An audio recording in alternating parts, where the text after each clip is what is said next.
ډېر تاسف سره ویلی شو چې دا د وسوسو مشکلات دومره زیات شوي دي. باور وکړئ په الله باندې چې بې شمېره ډېر زیات ورونه په دې اړه باندې موږ ته پیغامونه رالیږي. د دوی وسوسې بې حده ډېرې زیاتې شوي دي.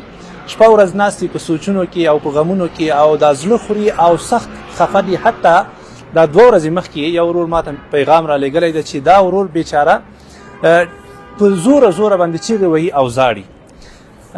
وروست مخکې د دې نه چې مونږ انشاءالله په دې باندې به یو پوډکاسټ کوو او تفصیلي خبرې به په دې باندې کوو، خو مخکې د دې نه دا ما لازمه وګڼله چې انشاءالله په دې موضوع باندې لنډه رڼا واچوم. دوستانو دا په یاد ولرئ چې دا دین الحمدلله د دې په خاطر راغلی چې تا ته اطمینان درکړي، تا خوشحاله کړي او ستا زړه ولګي. دین هیڅ وخت هم د دې په خاطر نه راغلی چې تا تشویشونه زیات کړي، تا خفه کړي او تا وځوروي.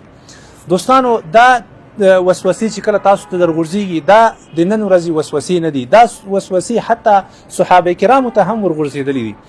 باور وکړئ په الله باندې نبی علیه الصلاة والسلام ته دا رقم صحابه کرام راغلي دي او دا مشکل ورته مخامخ کړی ده. نبی علیه الصلاة والسلام ته صحابه کرام راغلل، وایي موږ ته داسې خطرناکې خبرې په دې ذهن کې راځي چې مونږ وای دا غوره ګڼو چې دا اسمان نه کته راوغورځېږو، خو چې دا خبرې زمونږ له خولې نه راونوځي. یعنې دا د الله په اړه باندې د دین په اړه باندې شیطان مختلف قسمه وسوسې مونږ ته رااچوي. نبی علیه الصلاة والسلام ورته وویل وای ذلک صریح الایمان، وای دغه یا بل عبارت سره تلک محض الایمان، وای دغه وسوسې دا په دې دلالت کوي چې تاسو کې سوچه ایمان ده، تاسو په حقیقت سره هغه یقیني مسلمانان یې. صحیح ده؟ ځکه تاسو په دې باندې خفه کیږئ، په تاسو په دې باندې ځورېږئ، کوشش کوئ چې دا دفع کړئ.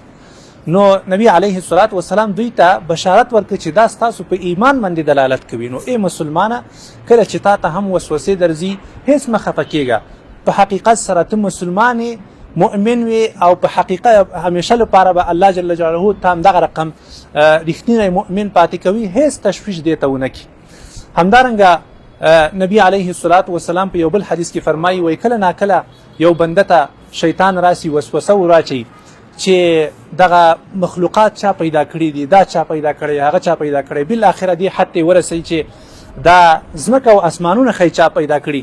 بیا کرا مخکې لاړ شي ورته ووایي چې دا ښایي الله چا پیدا کړی. نبی علیه الصلاة والسلام فرمایي کله چې یو نفر دې حد ته ورسېده نو فلیستعذ بالله ولینتهي، اعوذ بالله دې ووایي او خبره دې په همدې باندې ختمه کړي. نو په دې کې په دې یوه نقطه کې بهترین علاج ده دوستانو.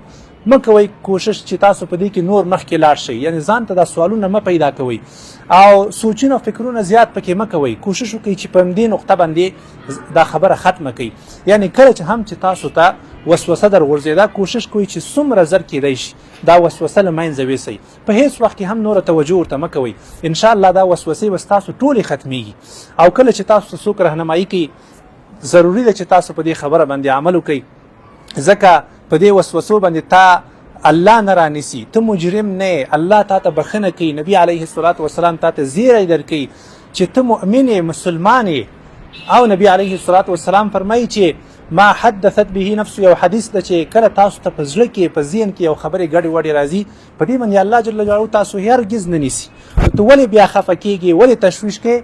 هیڅ وخت کې هم تشویش مه کوه، زړه دې ولګوه او دی الله جل جلاله په دې عبادت باندې ځان مطمئن کا او په هیڅ وخت کې هم په الله باندې ګوره بدګمانه نشي.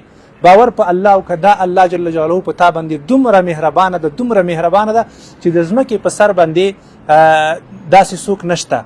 الله جل جلاله رحم او مهرباني به حد ډیره زیاته ده. نو ته په هیڅ وخت کې هم دې وسوسو ته توجه ورنه کړي.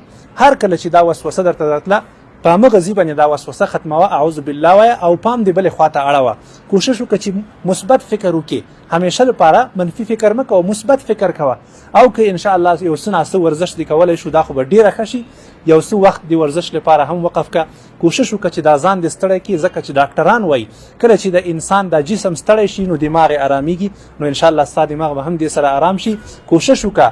اخري توصیه زما دا ده چې زما په دې خبرو باندې عمل وکړه، انشاءالله ستا د ټولې وسوسې به ختمې شي او د آینده لپاره انشاءالله په دې موضوع باندې به موږ نور هم تفصیلي بحث کوو.